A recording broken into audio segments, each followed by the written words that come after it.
রাজধানীর অভিজাত এলাকা গুলশান ২-এর একটি খালি প্লটের ভেতর থেকে দুই ব্যক্তির বিকৃত মরদেহ মিলল। শনিবার 11:30 নাগাদ তাদের মরদেহ উদ্ধার করে পুলিশ। নিহতরা হলেন রফিক নামের ৮০ বছরের এক বৃদ্ধ এবং ১৬ বছরের কিশোর সাব্বির। রফিক ওই প্লটটি দেখাশোনার পাশাপাশি চায়ের দোকানদারি করত, আর সাব্বির সেই দোকানে কাজ করত। স্থানীয়রা জানান, বৃহস্পতিবার থেকে চায়ের দোকান বন্ধ ছিল। পরিবারের সদস্যরা বলছেন ৩ দিন যাবৎ তাদের খোঁজ পাওয়া যাচ্ছিল না। শনিবার প্লটের মধ্যে প্রবেশ করলে তাদের মরদেহ দেখতে পায় তারা। খবর পেয়ে পুলিশ এবং সিআইডি আলামত সংগ্রহ করে কাজ শুরু করে। তবে কারো সাথে পূর্ব শত্রুতা ছিল কিনা সেটি এখনই বলা যাচ্ছে না। ও 10 বছর ধরেই এখানে আছে।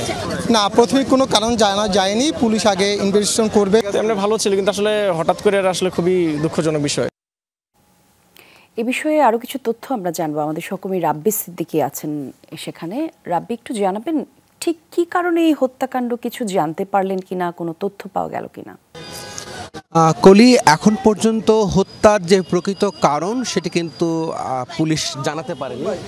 হ্যাঁ, এখানে স্বজনরা এসেছেন, দেখতেই পাচ্ছেন যে যেই স্বজন এখানে আপনার ভাইয়ের নাম কি? আপনার ভাইয়ের নাম সাব্বির। হ্যাঁ, আমার ভাইয়ের নাম কাজ করতো না।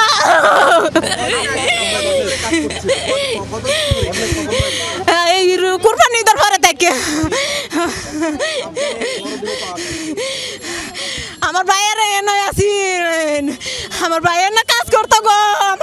আমার ভাইয়ের 4টা ভাই, একটা ভাই ইঞ্জিনিয়ার চাকরি করে গো। বাবা গো, আমার ভাই ইঞ্জিনিয়ার চাকরি করে হেরবড্ডা। তারা লেবার করছে দুজনের করে না। ভাইয়ে যখন শেরপুর গেছে গা, ওই সময় তারা আইছে দেশ আইছে গো, বিদেশ। ও ভাই, আমার মামা আইছে একলা গো, এক মারো। কলি, বুঝতেই পারছেন যে আসলে এখানে স্বজনরা আসছেন। দুইজন মানুষের মরদেহ বৃহস্পতিবার থেকেই এখানে পড়েছিল। এখানকার